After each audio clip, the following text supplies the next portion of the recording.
साधु කියන්න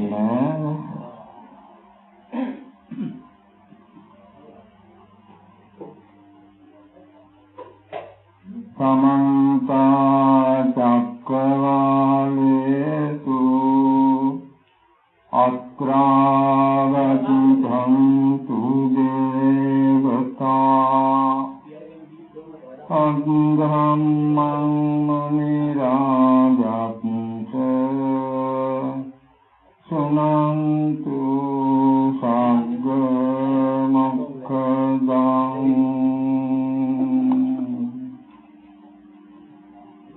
धम्मं श्रवण कालो अयं भदन्ता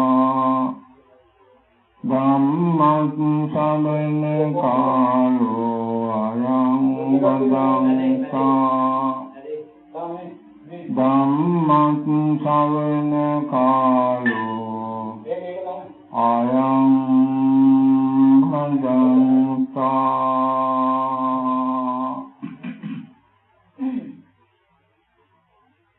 नमो तस्स भगवतो अरहतो सम्मा सम्बुद्धस्स नमो तस्स भगवतो अरहतो सम्मा सम्बुद्धस्स नमो तस्स भगवतो अरहतो सम्मा सम्बुद्धस्स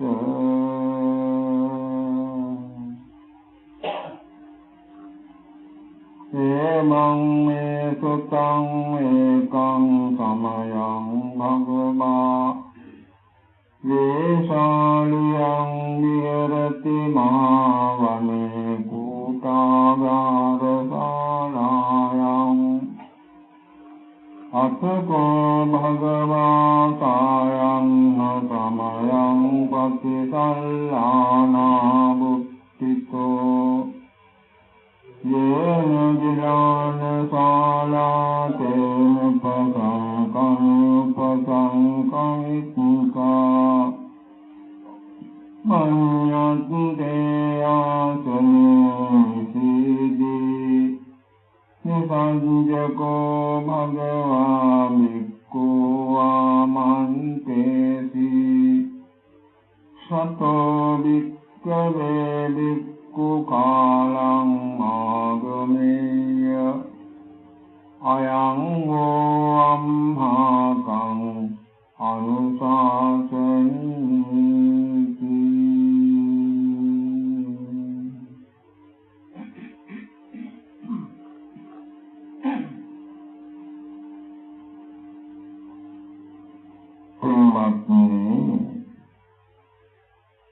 තවත් දින 10ක් භාවනා කරලා අවසානයේදී කෙරෙන ධර්ම දේශනාවට සවන් දෙන්න තමයි දැන් හැම දිනාගෙම බලාපොරොත්තු. මේ භාවනා වැඩසටහන් වලදී ඒ වැඩසටහන් වලට අනුව එකම මාතෘකාවක් යටතේ තමයි ධර්ම දේශනාව කරන්නේ. එහෙම නැති වුණොත් ශ්‍රාවකයන්ට යම් යම් ගැටලු මතුවෙන්න ඉඩ තියෙනවා. භාවනා වැඩසටහනේ අඩංගු කරුණු බොහෝ සෙයින් ඇතුළත් කරගෙන තවදුරටත් භාවනා මාර්ගයේ පිළිබඳව දැනුම් තේරුම් ඇති කර ගැනීමට තමයි මේ අවසානයේදී ධර්ම දේශනයක් පවත්වන්නේ. මේ ආයතනයෙන් බණ ඇහිීම ගැන කරුණු කියන්න ඕනේ නැහැ. හැමදෙනාම හොඳට ධර්ම ශ්‍රවණය කළා. භාවනා මාර්ගයේ පිළිබඳව තවදුරටත් දැනුම ඇති කරගෙන තමන්ගේ භාවනා ගුණ වැඩි දියුණු කරගෙන තම තමන් ප්‍රාර්ථනා කරන බෝධි වලින් නිවන් අවබෝධ කර ගැනීමට ව්‍යායාම කරන්නට ඕන.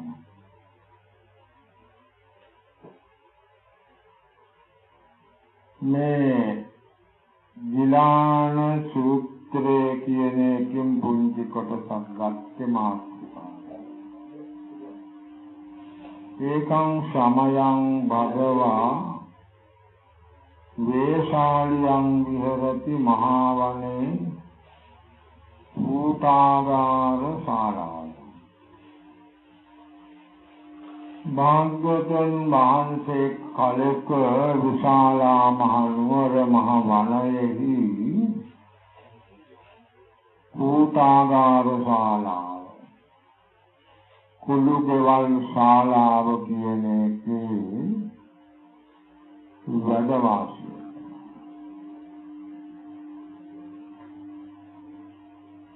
අතකෝ භගවා සායන්න සමයං පතිසල්ලානා බුද්ධිතෝ යේන ගිලාන ශාලා තේන පසංකමිත්වා පඤ්ඤත්තේ ආසනේ නිසි. අනතුරුව භාග්‍යවතුන් වහන්සේ පතිසල්ලානා බුද්ධිතෝ කියන්නේ සමාපත්තියකට සමවැදිලා එකෙන් නැගී සිටලා. බොහෝ සෙයින් බුදුරජාණන් වහන්සේ ඕවගේ අවස්ථාවල රහත් ඵල සමාපත්තියට තමයි සමවදින්නේ.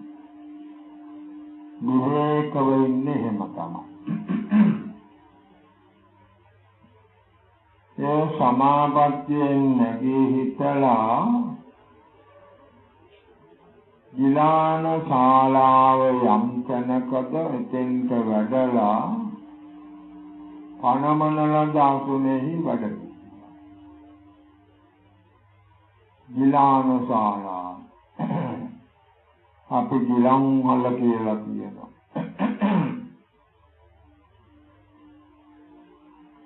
ඒ කාලේ තිබිලා තියෙනවා මේ රෝගී ලෙඩ හැදිච්ච ස්වාමීන් වහන්සේලාට ඒ ප්‍රතිකාර කරගන්න පිළිවෙලක් ඒකට තියෙනවා ගිලන් මල ගිලාන ශාලාව කියලා. මේ ගිලන් මලේ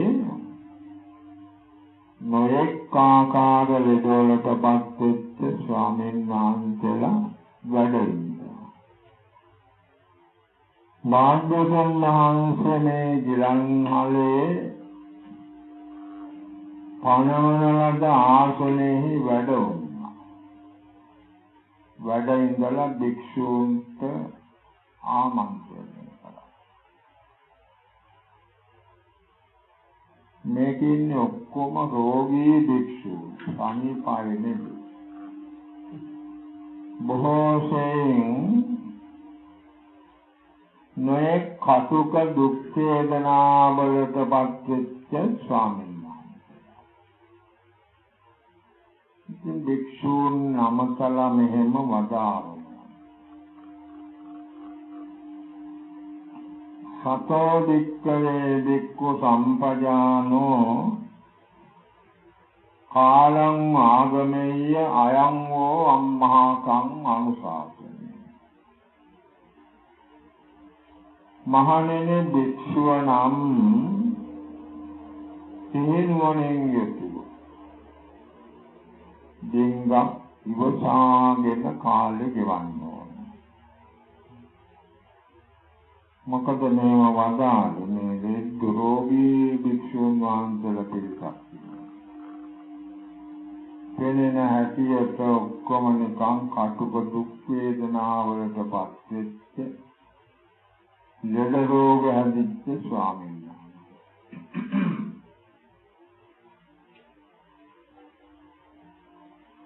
මානෙන්නේ භික්ෂුව නම් සිහිනුවණෙන් යුතුව මඟක් ඉවසාගෙන කාලය ගෙවන්න ඕන. මොකක්ද මේ අදහස් කරන්නේ? ඒ රෝගී ස්වාමීන් වහන්සේලාට කටුක දුක් වේදනා දෙනවා. ඒවා ඉවසාගෙන හැකිතරම් දරාගෙන කාලය ගත කරන්න කියලායි මේ වදාළා. කොහොමද? සතෝ සම්පජානෝ, සිහිනුවණින් යුත්.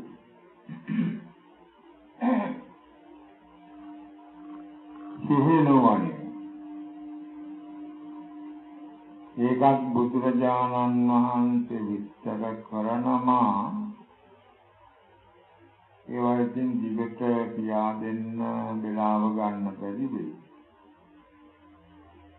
කතංච භික්ඛවේ භික්ඛු සතෝ හෝති භික්ඛවේ භික්ඛු කායේ කායානුපස්සී. සිහියෙන් යුක්තව වාසය කරනවා කියන්නේ මොකද්ද? සරල වශයෙන් ගන්නකොට කාය වේදනා චිත්ත ධර්ම මේ සතර සතිපට්ඨානෙහි හිත පිටවාගෙන වාසය කරනවා. සිහියෙන් යුක්තව වාසය. අතංච භික්ඛවේ භික්ඛු සම්පජඤ්ඤෝ, මානෙනි සම්ප්‍රජඤ්ඤයෙන් යුක්ත වන්නේ කොහොමද භික්ෂු? භික්ඛවේ භික්ඛු අදික්ඛන්තේ පටික්ඛන්තේ සම්පජානකාරී. ඉදිරියට යනකොට ආපස්සට එනකොට නුවණින් යුක්තව අවශ්‍යතාවයකට වටා පිටා බලනකොට, අඳින පොරොනකොට ආදී වශයෙන් සත්‍යාකාරයෙන් නුවණින් යුක්ත වෙන බව මෙතන දේශනා. සිහි නුවණින් යුක්ත. සම්ප්‍රජඤ්ඤය කියන එක ගැන බොහෝ විස්තර තියෙනවා. ඒවට යන්නේ නැහැ. මෙතන සති කියන ඒකෙත් බොහෝ විස්තර තියෙනවා. ඒ විස්තර වලට යන්නත් අපිට කාලය මදි වෙනවා. කොහොම හරි ඊටාම සැකලින් අපි සලකා බලනකොට භික්ෂුවනම් සිහි නුවණින් යුතුව වාසය කරනවා. මේ භික්ෂුවට පමණක් සීමා වෙච්ච එකක් නෙවෙයි. විශේෂයෙන් භාවනා යෝගීන්ට සීමා වෙච්ච එකක් කවුරු හෝ වේවා. සිහි නුවණින් යුක්තව වාසය කරන්නට. මේ බුද්ධ දේශනාවේ හැමතැනම සිහි නුවණ කියන මේ පද දෙක එකට සම්බන්ධ කරලා දේශනා කරලා තියෙනවා. මේ දෙක එකට සම්බන්ධ වෙනා නිතරම. සිහියක් නුවණක්. සිහිය තියනවා නම් නුවණක් තියෙනම, නුවණ තියනවා නම් සිහියක්. සිහි නුවණ. අපි සිහි නුවණ කියලා ව්‍යවහාර කරනවා. මෙන්න මෙහෙමයි මහණෙනි, භික්ෂුව සිහි නුවණින් යුක්තව වාසය කරයි. ඉතින් ඔය බුදුහාඳුරන්ගේ දේශනාව කෙටි කළා යන්තම් සාරාංශය ටිකක් තමයි ඉදිරිපත් කළේ. කොහොම දේශනා කළා.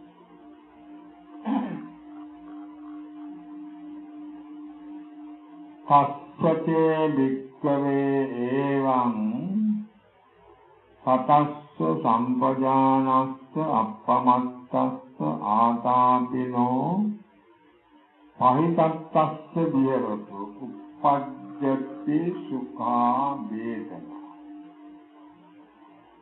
භාවනා යෝගියෙකුට අවශ්‍ය වන ගුණ පහක් මෙතන දේශනා කළා. සතස්ස සම්පජානස්ස සිහි නුවණ ඇති.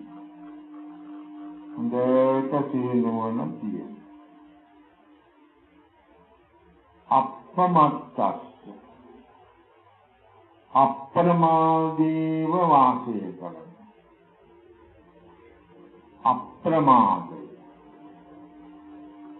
සිහියෙන් වෙන්නදී වාසය කිරීම අප්‍රමාදී කියන්නේ.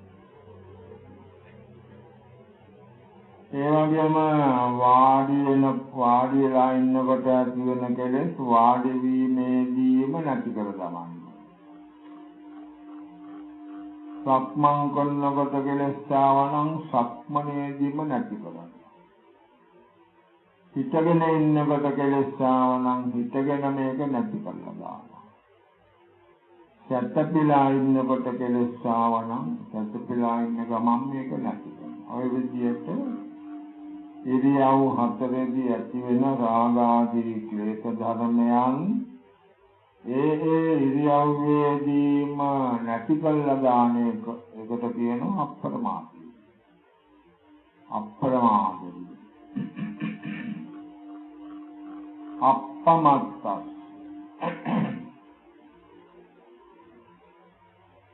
පහිතත්තස් පහිතත්ත කියලා කියන්නේ නිවනට නැමුණු සිත් ඇති. භාවනා යෝගී ගැන මේ කියන්නේ. භාවනා යෝගියාගේ හිත නැමිලා තියෙන්නේ නිවනටමයි. බාහිර ලෝකයක හෝ වෙනත් දේවල් වලට නෙවෙයි. එහෙම වෙන්න ඕන. භාවනා කරනකොට එහෙම වෙන්න ඕන. නිවන පැත්තටම හිත හැරෙන්න නැමෙන්න ඕන. පහිතත්ත කියන්නේ ඒකයි.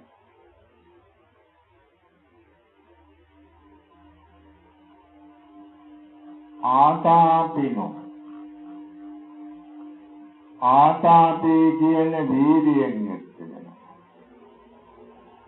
කෙලස් තමන වීර්යය කියලා අපි ඔබට කියනවා.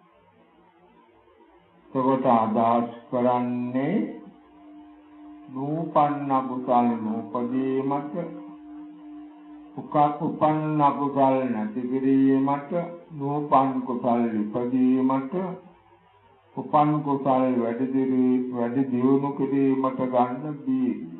අපට කියනවා කෙලස් තවන වීර්යය. සම්පත්තර සම්‍යක් ප්‍රදාන වීර්යය. මෙන්න මේ විදිහ යෝගාවචරය වාසය කරන්න ඕන. බුදුහාඳුරෝ වදාරනාමේ භික්ෂුන් වහන්සේ සිහිනුවණින් යුක්තව අප්‍රමාදීව නිමනත නැමනෝ සිත්තතුව කෙලස් තවන වීර්යයෙන් යුක්තව වාසය කරන්න. එහෙම වාසය කරනකොට උප්පජ්ජති සුඛා වේදනා. සුඛ වේදනාවක් පහළ වෙනවා. අපි මේ ඔක්කොම ටික සම්පින්දනය කරලා වේදනා සංවේදනා කියලා අරගන්නවා. එතකොට සැප දුක් දෙකම එකට ඇතුළත්. දැන් මෙහෙම වාසය කරන යෝගාවචරයාට සංවේදනාවක් වේදනාවක් පහළ වෙනවා.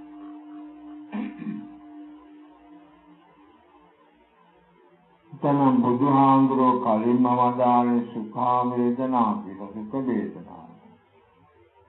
ඉතින් අපි ඔක්කොම එකතු කරලා හිතන් සංවේදනා කියන සංවේදනාවක් පහළ වුණා කියලා අරගන්න.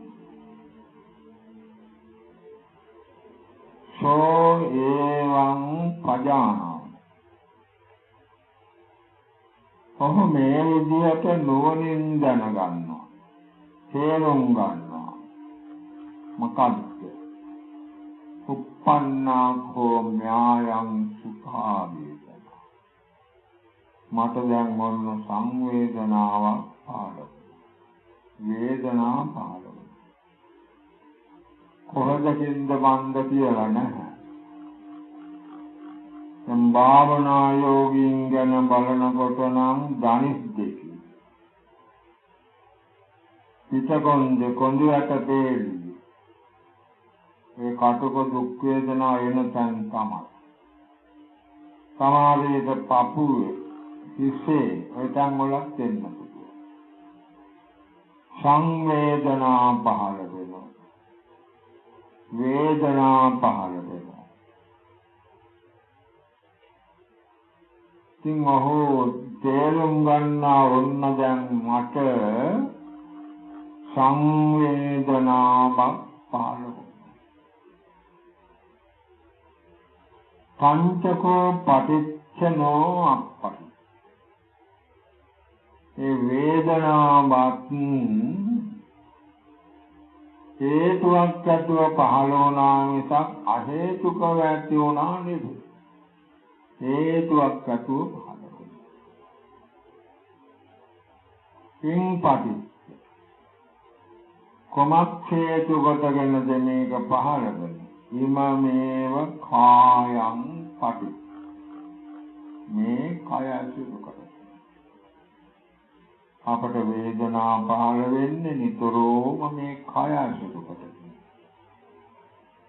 ධනිස්වල පිටකොන්දේ බඩේ පපුවේ හිසේ සමහර අත්වල කකුල් වල තැන්වල වේදනා පහළ වෙන්න පුළුවන්. ඔක්කොම මේ කය තමයි. කය ඇසුරු කරගෙන.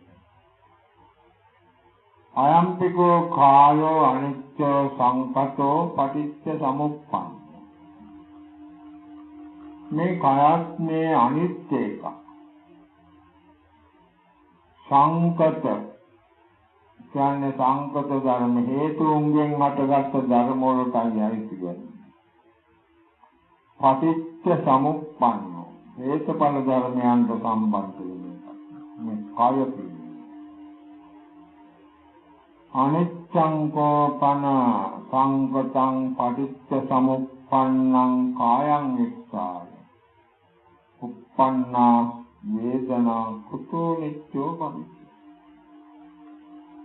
මේ අනිත්‍ය වූ සංකත වූ හේතුඵල ධර්මයන්ගෙන් පහළ වෙච්ච කය ඇසුරු කරගෙන මේ වේදනාවක් පහළ වුණා නම් ඒක කොහොමද නිත්‍ය වෙන්නේ? නිත්‍ය වෙන්න බෑ. කොතෝ නිත්‍යෝ භවිෂ්‍යති. කොහොමද නිත්‍ය වෙන්නේ? නිත්‍ය වෙන්න බෑ. සෝ කායේච වේදනායේච අනිච්ඡානුපස්සී විහෙරති. නාපි භාවනා කරන කර්මස්ථානයේතම වැටුණ බුද්ධ දේශනාව. සෝ කායේච වේදනායේච අනිච්ඡානුපස්සී විහෙරති. මේ යෝගාවචරයා කය පිළිබඳව වේදනාව පිළිබඳව අනිත්‍යානුපස්සීව වාසය කරනවා. ඔබට මේ දේශනාවේ හැටියට භාග්‍යවතුන් වහන්සේ මේ වේදනාව මුල් කොට මේ විදිය දේශනාවක් කළා. ඒක ප්‍රධාන එක තමයි. දේශනාවේ ප්‍රමුඛ ස්ථානයක් දෙන්නේ වේදනාව. මේ වේදනාව විතරක් පහළ වෙනව නෙවෙයි. අව කොච්චරනම් අරමුණු වෙනවද? ඒ සේරමත් මේකට සම්බන්ධ. දැන් අපි භාවනා කරනකොට නම් හිත යහට මෙහාට පණින ගතිය. අස්පියන්නකොට දර්ශන ගතිය. සද්දයන. ඇඟේ පතේ නොයෙක් දේවල් ඉර වෙන, සද වෙන, සැහැල්ලු, සනීප ගතිය ආදී මේවා තිබෙනවා. මේ ඔක්කොමත් මේකට සම්බන්ධයි. වේදනාව ප්‍රධාන කොට තමන්ට දැනෙන සේරම අරමුණු මෙතෙන්ට සම්බන්ධයි. වේදනායච්ච කායේච්ච වේදනායච්ච අනිත්‍යානුපස්සී වාසය. අනිත්‍යානුපස්සී කියන්නේ අනිත්‍ය වශයෙන් අනුපස්සනා කරමින් භාවනා කරන අනුපස්සන. මහා සතිපට්ඨාන සූත්‍රයේ භාවනාව ගැන දේශනා කරන තැන්වල අනුපස්සනා කියන පාලි වචනය බොහොම වැදගත්. අනුපස්සන අනුපස්සති නැවත නැවත දකින්නවා, බලනවා, නුවණ. නැවත නැවත නුවණින් දකින්නවා. අනුපස්සනා කියන්නේ ඒකයි. දැන් අපි භාවනා කරනකොට සංවේදනාවක් ඇති වුණා නම් ඒක අපි නැවත නැවත නුවණින් දකින්න. බලනවා විදර්ශනානුව. වෙනත් අරමුණක් ඇති වුණා නම් හිතයාට මෙහාට පණින එකක් හරි, දර්ශනයක් හරි, හිතට එන එකක් හරි, මොනවා හරි අරමුණක් ආවා. ඒ ඔක්කොම අපි බලනවා හොඳට සිහිනුවන පිටෝල දකිමින් බලමින් එහෙම වාසය කරනවා. ඒක තමයි ආයේච්ච වේදනායච්ච අනිච්ඡානුපස්සී විහෙරති කියලා බුදුහාමුදුරුවෝ වදාළා. මේක තවත් ඉදිරියට ගොඩක් කියනවා. මෙතෙන් තාපු යෝගාවචරය තමන්ට ඉතාමත්ම සුවේගෙන දෙන ශාන්ත ප්‍රණීත මధుර මිහිරි වේදනාවක් ආවනම් ඒකට ඇලෙන්නේ නැහැ. කණ යන තරමේ කටුක දුක් වේදනා ආවත් ඒවට ගැටෙන්නේ නැපෙන්නේ නැහැ. ඒවායේ අනිත්‍යතාවයේ දකිමින් වාසය කරනවා. සැප වේදනාවේ දුක් වේදනාවේ දෙකේම අනිත්‍යතාවයේ දකිමින් වාසය කරනවා.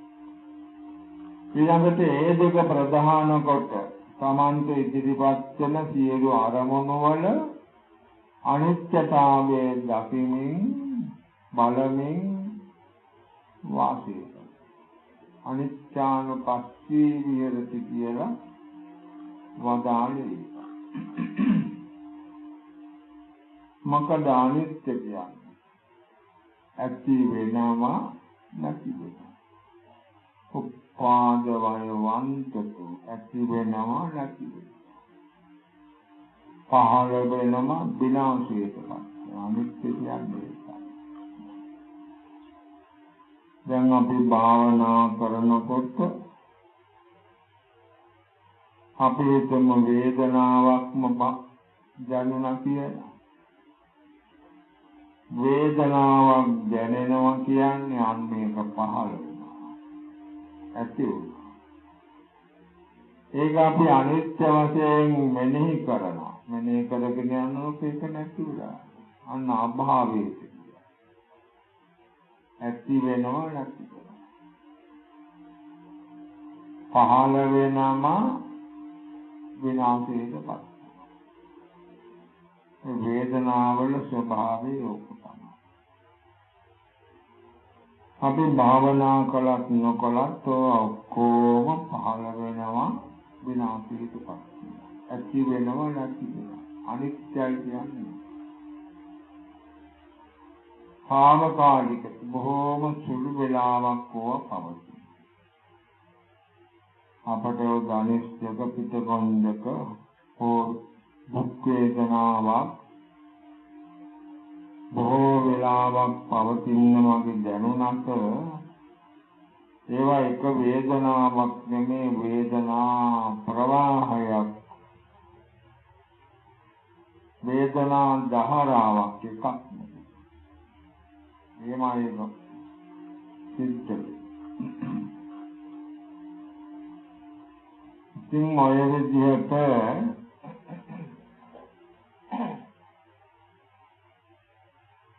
වේදනා ධාරාවක් අපි මෙනෙහි කරනවා. తాවකාලිකයි. විපරිණාමයි. වෙනස් වෙනස් ආකාරවලටපත් වෙනවා. විතරෝම විපරිණාමයටපත් වෙනවා. සේරම අරමුණු වෙනවායි. වේදනාව විපරිණාමයි වෙනස් ආකාරවලටපත් වෙනවා. සැප වේදනාව ඉවර වෙනවා. දුක් වේදනාව පටන් දුක් වේදනාව ඉවර වෙනවා සැප වේදනාව පටන් ගන්නවා. ඔය දෙකේ තමයි අපි හැමදාම වාසය කරන්නේ. සැප දුක් දෙක. ඔවා තමයි මේ අනිත්‍යතාවය.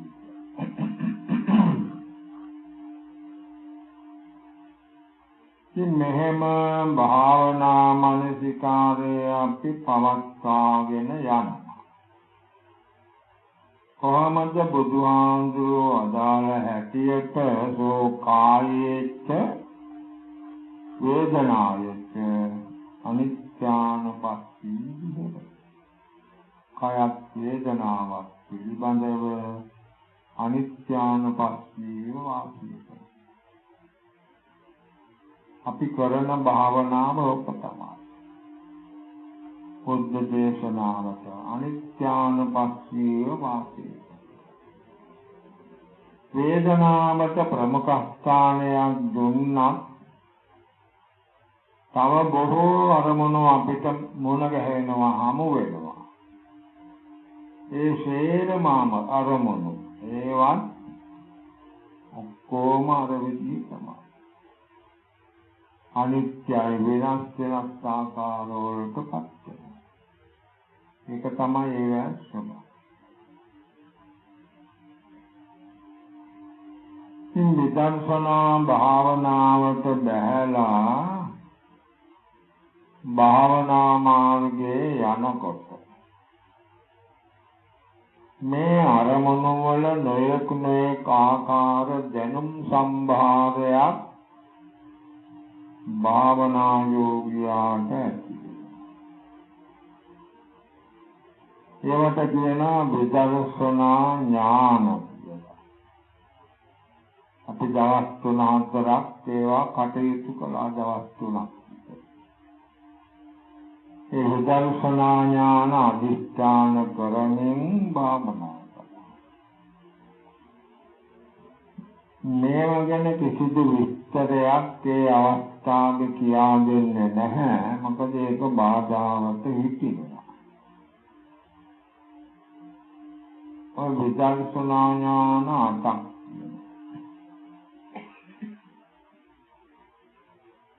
ඒවත් අපි කාල වේලාවේ හැටියට උරගා බලමින් අධිෂ්ඨාන කරමින් දර්ශනා භාවනාව කරගෙන ආවා. පළමුවෙන්ම අධිෂ්ඨාන කළා උද්දය්‍ය ඥානය. උද්දය්‍ය විදය. උද්දේ කියන්නේ පහළ වෙනවා, විදය කියන්නේ අභාවය. පහළ වෙනවා අභාවයට යනවා. ඇති වෙනවා නැති වෙනවා. එහෙම නැත්නම් උපදිනවා නැගෙනවා. උදයම්පි මොනවද මේ පහළ වෙන්නේ විනාශයටපත් වෙන්නේ? තමන්ට දැනෙන වේදනාව මුල් කොටගෙන ඇති මේ අරමුණු සමූහය. ආවල් එක කියන්න බෑ, ඔක්කොම එක විදිහයි. පේනේවා, ඇහෙනේවා, හිත දුවනේවා, ශරීරයේ දැනෙනේවා, වේදනාදී ඔක්කොම ඔය විදිහට තමයි. තේරම අර කියන ලද ලක්ෂණ වලින් යුක්තයි. පහළ වෙනවා විනාශයපත් වෙනවා, ඇති වෙනවා නැති වෙනවා. උද්‍යව්‍ය කියලා කියන්නේ ඒ උද්‍යව්‍ය ඥානේ අධිෂ්ඨාන කරලා භාවනා කරනකොට භාවනා අරමුණු බොහෝම ප්‍රකටව සියුම් අරමුණු ප්‍රකටව දැනෙන්න පටන් ගන්නවා. මෙතෙන්දී ඇති වෙන විශේෂයක් තමයි මේ අරමුණක් භාවනා කරගන්න අරමුණක් නැහැ කියන සංඥාවටපත් වෙනවා. ඇයි එහෙම වෙන්නේ? මම භාවනා අරමුණක් අල්ලගෙන හොඳට භාවනා කරනවා. මට හොඳට භාවනා මේ විදිහට කරන්න පුළුවන් කියන එක සියුම් වැරදි දෘෂ්ටියක්. අන්න ඒක අයින් කරන්න. ඒකට ඇතිවීම නැතිවීම දෙකේ හිත පිහිටනවා. උද්‍යව්‍ය ඥාන අවස්ථාව. ඇතිවීම නැතිවීම දෙකේ හිත පිහිටියාම කෝ ඉතින් අරමුණක් හොයනවා ගන්න නෑ අරමුණ. කොහේ බැලුවත් ඇති වෙනව නැති වෙනවා. අරමුණක පිහිටා සිටින්න බෑ.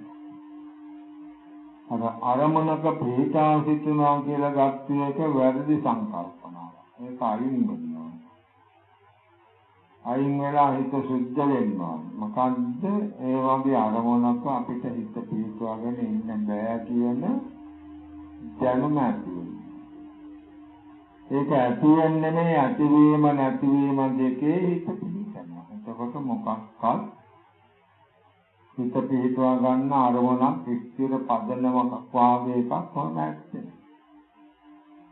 උද්‍යව්‍ය කියන්නේ ඒක තමයි. ඇතිවීම නැතිවීම දැනගන්නවා, දැක ගන්නවා. ඊළඟට භංග කියන අවස්ථාවත් අදිස්ථාන. භංග දර්ශනේ භංග ඥානය. භංග කියන්නේ වහාම නැති. උද්‍යව්‍ය කියන්නේ ඇති වෙනවා මොහොතක් පවතිනවා නැති වෙලා යනවා. ඒක ස්වභාවය ඒක තමයි. ඔය වේදනා දැනෙන අරමුණු, පේන අරමුණු, හිත දුවන ඔක්කොම උපදිනවා මොහොතක් පවතිනවා නැති වෙලා. තත්පරයකටත් අඩු කමයි. එහෙම තමයි ඒක දෙන්නේ. මේ භංග අවස්ථාවට වෙනකොට මේක පොඩි වෙනසක් දකින්න ලැබෙනවා. මොකද්ද? උපදිනවා, පහළ වෙනවා, අප්‍රකට වෙලා යනවා. පවතිනවා කියන එකත් අප්‍රකට වෙලා යනවා. ප්‍රකට වෙන්නේ මොකද්ද? නැති වෙලා යන්නේ. වහවහා නැති වෙලා යනවා. ඒක තමයි භංග කියලා කියන්නේ. වහාම නැති වෙලා යනවා. මෙතෙන්දී භාවනා අරමුණු අල්ලගෙන මට හොඳට භාවනා කරගන්න පුළුවන්, මට හොඳට භාවනා අරමුණ වැටහෙනවා, ඒක හිත පිහිටුවගෙන ඉන්න පුළුවන් කියලා හිතුව යෝගාවචරය. නමුත් ඒක සියුම් වැරදි දෘෂ්ටියක්. ඒක අයින් වෙන්නට ඕන. කොහොමද අයින් වෙන්නේ? බලන අරමුණු ඇතිලා යනවා. තියාගන්න බෑ. අරමුණක් පිහිටවා ගන්න බෑ. අරමුණක හිත හරියට පිහිටවාගෙන ඉන්න බෑ. බලන එක ගන්න එක නැති වෙලා යනවා. බංගු කියන්නේ ඒක තමයි බංග දර්ශනයේදී ඇති වෙන බෙදක. මේ දෙකේදීම හොඳට භාවනා කරන්න පුළුවන් වුණා වැඩි කාල සීමාවක්. ඊළඟට බයදපත්තාන ඥානයේ දර්ශනය. බය වශයෙන් ගන්න.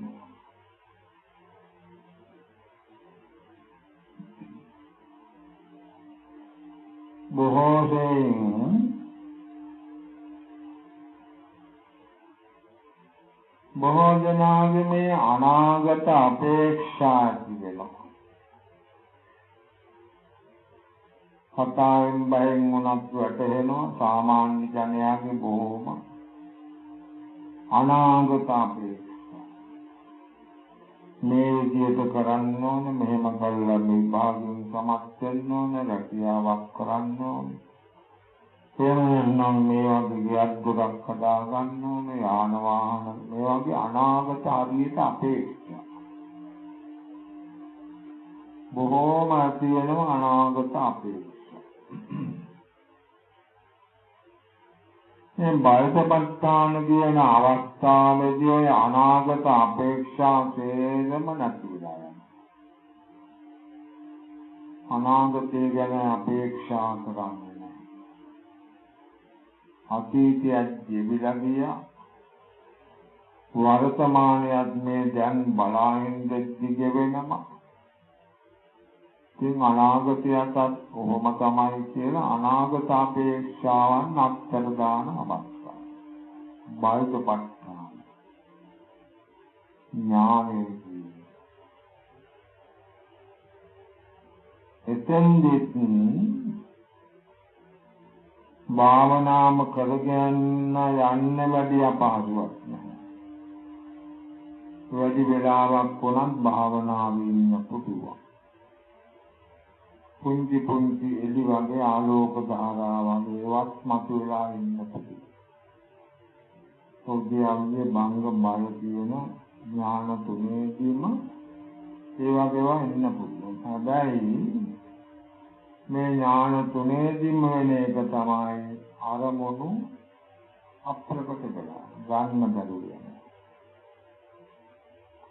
අරමුණක් නැහැ කියන සංඥාවටපත් වෙනවා භාවනා යෝගී. අරමුණු ගන්න බෑ, අරමුණු එන්නේ නෑ, මට භාවනා කරන්න අරමුණක් නෑ කියන සංඥාවටමපත් වෙනවා. අරමුණු නැතුව නෙමෙයි කියනවා. ඒ අරමුණු හිතින් අල්ලගෙන මෙනෙහි කරන්න හදනකොට මොන එක නැති වෙලා ගියලා ඉන්නවා. ඉතින් තව එකක් ගන්නවා. ඒකත් මෙනෙහි කරන්න ලෑස්ති වෙනකොට මේකක් නැති වෙනවා. මෙනෙහි කරන අරමුණ ඔක්කොම විදිහට අරමුණක් නෑ කියන සංඥාවටම යටෙනවා. උදේවගේ මංග බය කියන ඔය දර්ශනය.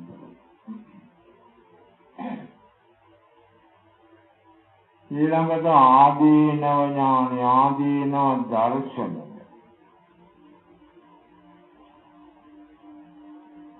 දැන් භාවනා යෝගීන් දන්නේම නැතුව මම මේ කය ගැන ආශාද කරනවා. සාමාන්‍ය ජනයා කොච්චරනම් මේ කය ගැන ආශාද කරනවා. නොඑක ආකාර විලාසිතා අදවද ගන්නේ පාට කරනේවා හදගන්නනේ ඒවා নানা ප්‍රකාර දේවල් වලින් කරන්නේ මේ කායේ ආස්වාදනය යමෙකින්ම කරන්නේ ආස්වාදයක්. භාවනාවට දැස්සාම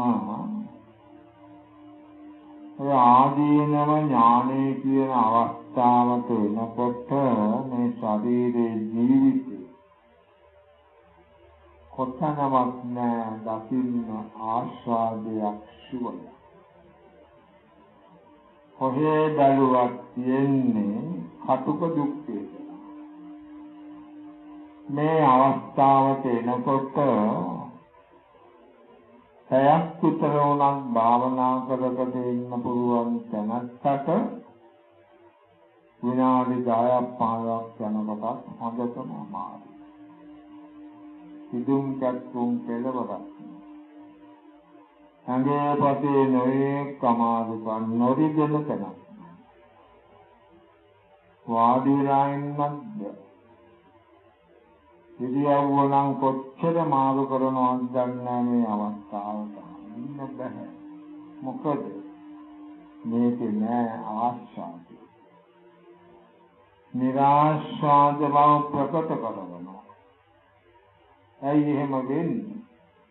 ඒක එහෙම වෙන්නේ. මොකද මේ ජීවිතයේ පිළිබඳව ආස්වාදය ඒක තියෙනතුරු නිවන් දකින්න බෑ. මාර්ග ඥානයකට යන්න බෑ. මේක නිරාශාදයි ගතියුතු කිසිම හරයක් සාරයක් නෑ කියන අවබෝධයටපත් වෙන්න ඕනේ. ඒ අවබෝධය ලබා දෙන අවස්ථාව තමයි ආදීනව ඥානය කියන්නේ. මුළු ඇඟේම සමාධියට නොරිදෙන දෙයක්. සමාධියට උණගෙනෙන්නේ නැහැ. ඒ තරම් අමාරුයි. භාවනාවේ දෝෂයක් නෙමෙයි.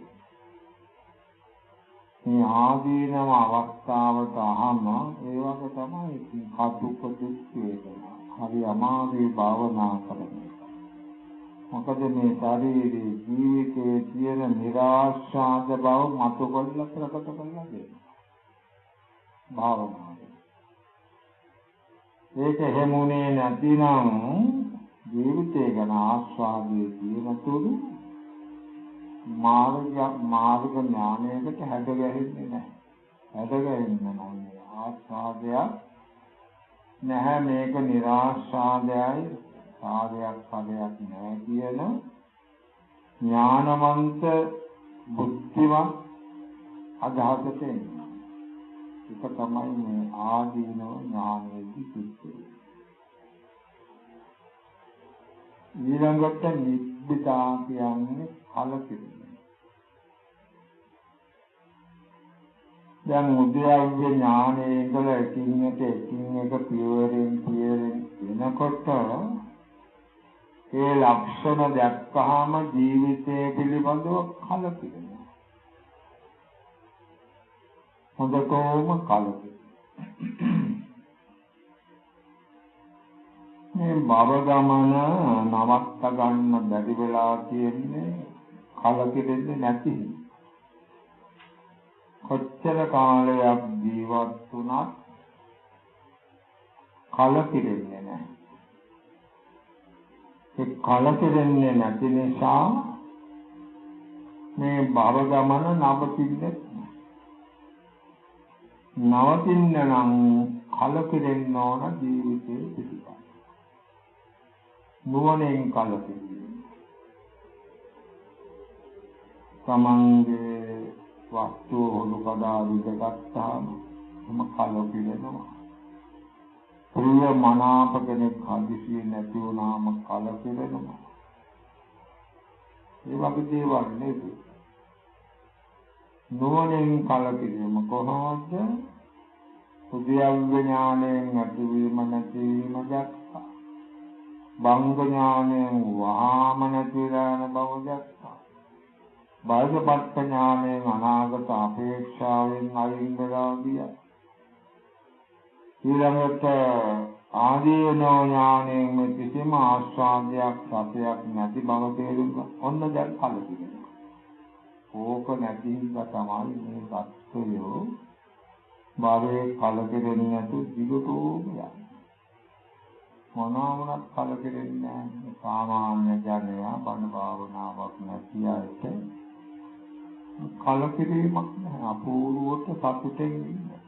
බැලුවාම බොහොම සතුටෙන් හිනාමුතු මොහොතෙන් කතා බස් කරගෙන එයාට කියන්නේ දේහ සිත දෝමනස් පංචකාම නිශ්චිත සතුට.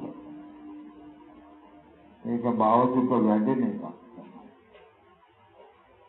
මේ කියන්නේ නුවණින් කලකිරෙනවා. සුද්ධිය ඥානයේ ඉඳලාම එනකොට එකින් එකට නුවණින් කලකිරෙනවා. ඒකට මේ භව ආශාව කියන එක අත්හැරලා මේක ඉන්න නෙවෙයි. මෙච්චර මේකේ ආදීනව තියෙනවා නිරාශාදයි ගත යුතු සාරයක් හරයක් නෑ කියලා බොහෝම කලකිරෙන අවස්ථා නිබ්බිදා දර්ශනය. මේ හැම එකක්ම අපි අතික්‍රම කළා. ඒ වෙලාවේ නැටෙන්න පුළුවන් දැන් ඉතින් කියා දෙනකොට ටිකක් හරි ගැන තේරුම් ගන්න. මුන්තිතු කම්මතා දැන් ඕන දැන් මේ ආදීනව දැකලා ඔක්කොම වෙලා නුවණෙන් කලකිරෙන මේක නිදෙන්න තමයි ඕනේ. ඉතින් ආස්වාදේ ලබන කෙනාට කලකිරෙන්නේ නැති කෙනාට මේකෙන් නිදෙන්න ඕන කමක් නැහැ. මේක ඉන්නමයි කැමැත්ත. මුන්තිතු කම්මතා මේකෙන් ගැලවෙන්න දැන් මුදියා ඥානෙ ඉඳලා ඔක්කොම මේකේ තියෙන වැරදි දෘෂ්ටි වැරදි සංකල්පනා නිරාශාද බව ප්‍රකට කරගෙන ආවා. දැන් මේකෙන් මේ වගේ මේ තරම් ආදීනව ඇති එකෙන් මිදෙන්න ඕන කියන මිදීමේ කල්පනාවල් තියෙන අවස්ථාව තමයි මුන්තිතු කම්මතා. මිදෙන්න ඕන. ඊළඟට පටිසංඛා.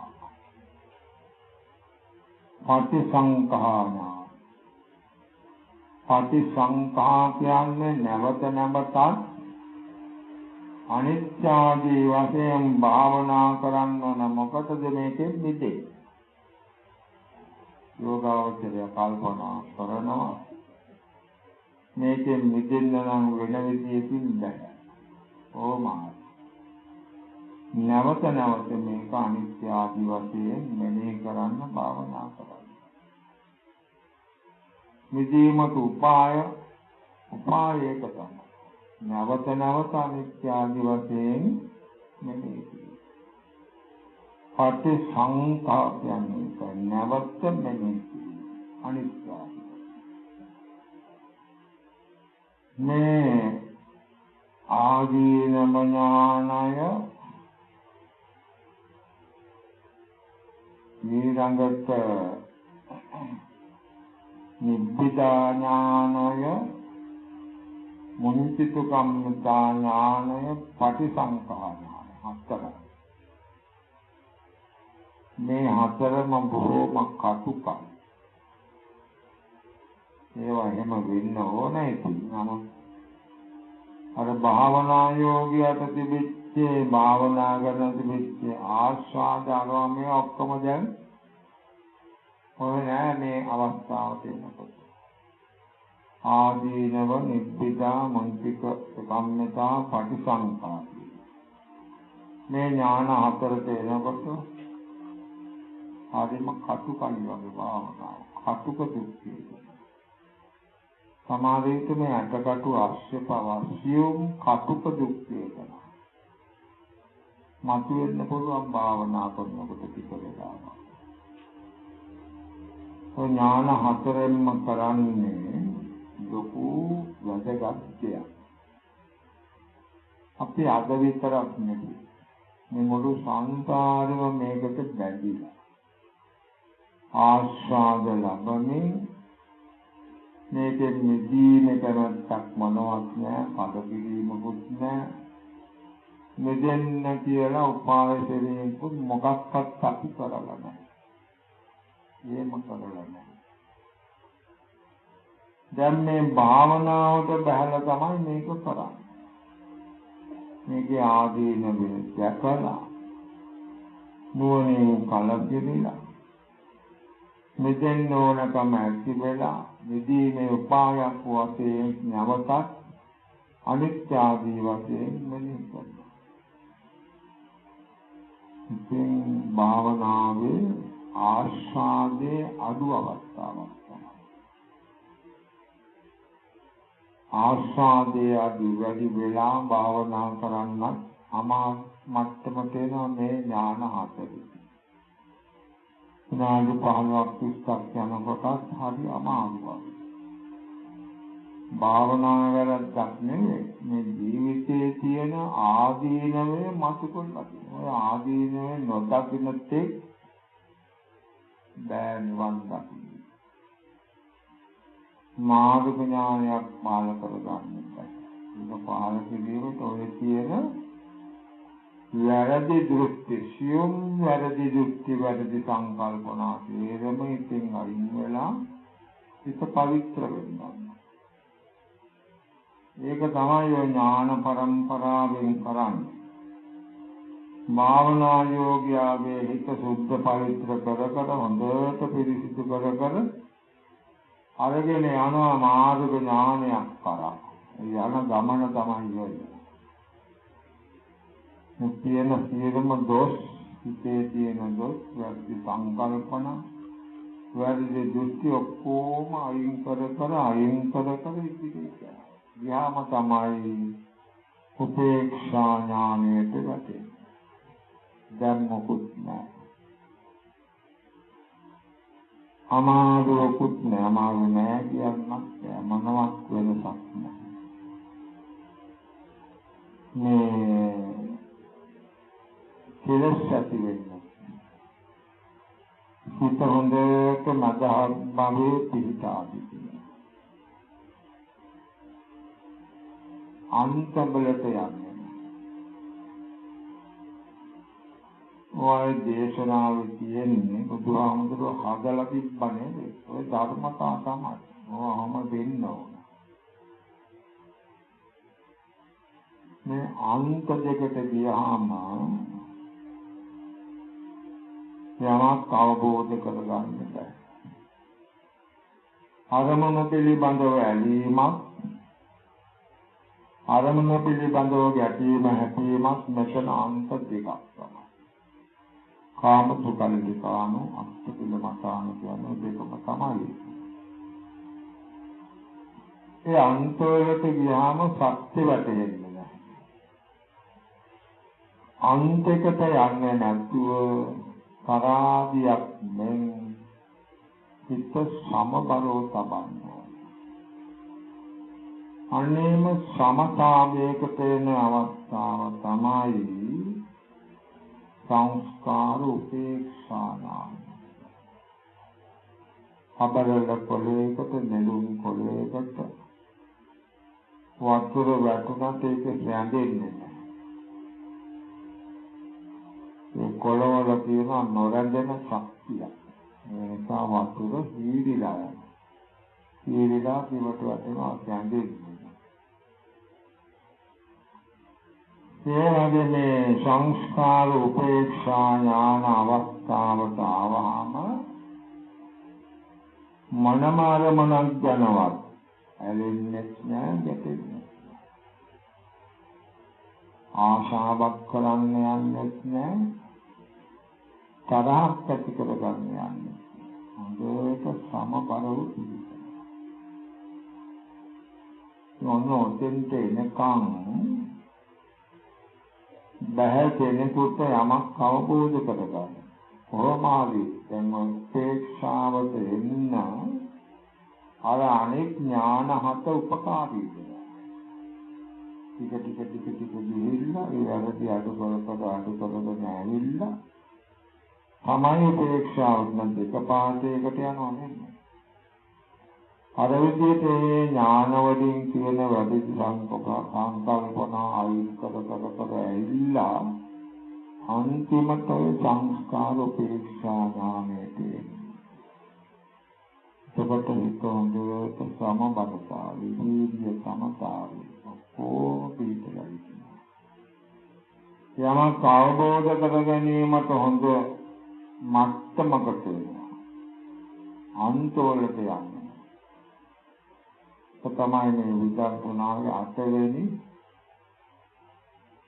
ඥාන සම්පatti. එතන තමයි භාවනාවේ ප්‍රධානම තේරුම.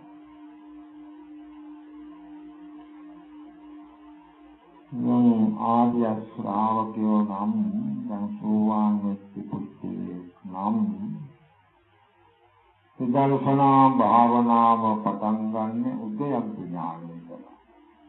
ඒ ආර්ය ශ්‍රාවකයන් දැකීම තමයි. උදයම් ඥානයෙන්දලයි භාවනා කරන්න පටන් ගන්න. ප්‍රත්‍යඥයන්ට ඒක කරන්න බෑ. ප්‍රත්‍යඥ විදර්ශනා භාවනාව පටන් ගන්න දික්ටි විසුද්ධියේදී. ඒකෙන් ඇවිල්ලා ඉතින් ක්‍රමයෙන් ඇවිත් ඒ ප්‍රතිපදා ඥාන දර්ශනයේ සිද්ධියට ඇවිල්ලා ඔය කියාපු ඥාන බහුකරගෙන ඇවිල්ලා සංඛාර උපේක්ෂා ඥානයට අතනින් තමයි යන්න තියෙන්නේ ලෝකෝත්තර පැත්තට. වෙන යන්න තැනක් ක්‍රමයක් මොකුත් නැහැ. ඔතන තමයි තැන. එතෙන්ට කියනවා බුද්ධාන ගාමිනී විපස්සනා. ලෞකික පැත්තෙන් නැගිටලා ලෝකෝත්තර පැත්ත කරා යන විදර්ශනාව. මුදුන් පැමිණි විදර්ශනාව කියලා එතෙන්ට ඇවිල්ලා තමයි ඕනම කෙනෙක් මාර්ග ඥානයකට හිත හදවගන්න. අර කලින් කියපු ඥාන වලින් තේරම දොස් පරොත් නැති වෙනවා. ස්වල්පයක් හරි තියනවා නම් හරියන්නේ නැහැ මාර්ග ඥානයකට යන්න. එමනම් ආයි මොළ ඉඳලා ඉන්න ඕන සුද්ධ කරගන්න. ඇවිල්ලා හොඳට පවිත්‍රතාවයටම ගන්නවා. ආවහම තමයි මාර්ග ඥානයක් පහළ කරගන්න ඒ අවස්ථාවේදී. ඔය විදිහට තමයි සෝ කායේත වේදනායත අනිච්ඡානුපස්සී විහෙරති කියලා බුදුහාමුදුරුවෝ වදාළ හැටියට කාය පිළිබඳවත් වේදනා පිළිබඳවත් අනිත්‍යානුපස්සීව වාසය කරමින් ඔය විදර්ශනා ඥාන පරම්පරාව ඉදිරියට ගෙනියනවා. ගෙනියලා ඉතින් ඔය සංස්කාර උපේක්ෂා ඥානය ආවහම මාර්ග ඥානයක් පහළ වෙනවා කියලා හැම නියමයක් නැහැ. මොකද නියමයක් නැත්නම් තව තියෙන්න පුළුවන් සියුම් වැරදි සංකල්පනා ඔක්කොම අයින්. නවතමානයක් මොළේ ඉඳලා භාවනා කරගෙන යන්න ඕනේ වැරදි ඒවා අයින් කරලා ඉහිලා ඕම වාර ගන්න සිය ගණන් වාර ඔහම යන්න වෙනවා. ඊළඟ අන්තිමට සක්සුදක්කේ කියලා කියන්නේ අග්ගදී බොහොම සුදු එකක් හැටියට පෙන්වනවා සක්සුදක්කේ. බොහොම පවිත්‍ර හැටියට පවිත්‍රතාවයටම ඉන්නවා. කොහේවත් කැලෙන්නේ, ගැටෙන්නේ, හැපෙන්නේ, නැමෙන්නේ මොකක්වත් නැති. දෙක සමබරතාවයේ පිළිගන්න. එතකොට තමයි අර ලෝකෝත්තර පැත්තට යන්න මඟ සැලසෙන්නේ. උත්තම් කාටවත් යන්න බෑ. ඔය ඥානාටෙන් කියපු වැරදි තමන් නොදැනුවත්වම තමා තුළ තියෙන වැරදි දෘෂ්ටි, වැරදි සංකල්පනා සේරම අරගන්නවා. වෙන විදියකින් භාවනා කළාම මේක කරන්නේ. එහෙම කරලා හිටන් ඒක හරියට වෙන්නේ නම් ආයෙත් මුලින් ඉඳලා භාවනා කරගෙන ගිහිල්ලා කොහොම හරි ඒක හොඳට 100% සුද්ධ පරිච්ඡේදය. දැන් එතකොට කිසිම වැරදි සංකල්පනාවක් වැරදි දෘෂ්ටියක් හිතේ. ඔන්න දැන් මාර්ග ඥානයකට පදනම සකස් වෙනවා. අන්න එහෙමයි මේ විපස්සනා මාර්ගය යම්. ඊළඟට මේ මාර්ග ඥානයක් පහළ වෙන්න තරම් අද්ධා වීර්ය සති සමාධි ප්‍රඥා කියන ඉන්ද්‍රිය ධර්ම හොඳට මෝරලා තියෙනවා.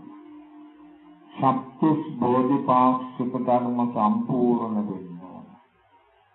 එහෙම වුණාම තමයි ඔය සංස්කාර උපේක්ෂා ඥානෙ අන්තිම කෙලවරට ඇවිල්ලා මේ ලෞකික පැත්තෙන් මිදලා ලෝකෝත්තර පැත්තට පැන ගන්න පුළුවන්. එතන තමයි අවස්ථාව. ඒකට නිකම් බෑ අවදිතියේ තමන්ගේ හිතේ තියෙන සියලු අඩුපාඩු දොස් වැරදි සංකල්පනා වැරදි දුක්ඛෝම අයින් කරගෙන හරියට 100%ක්ම පවිත්‍රතාවයට පත් කරන්න ඕන හිත. සංස්කාර උපේක්ෂා ඥාන. එතනින් එහාට තමයි ගුණයක් ලබා ගන්න පුළුවන්. මේකේදී කාල ගන්න බලාපොරොත්තු වෙන්නේ ඔය බුද්ධ දේශනාවෙන් ගාක් හරිය සාරාංශ වශයෙන් අරගෙන අපට අවශ්‍ය කරන කාරණා ටික ගැන තමයි මෙතෙක් මේ විස්තර කරන්නට තියෙන්නේ. දැන් ඉතින් කාටත් වැටෙන්න ඕනේ මොකක්ද මේ අපි යන භාවනා මාර්ගය. ඔය මාර්ගයේ තමයි යන්න තියෙන්නේ. නැවත නැවත භාවනාව සේවනය කළාම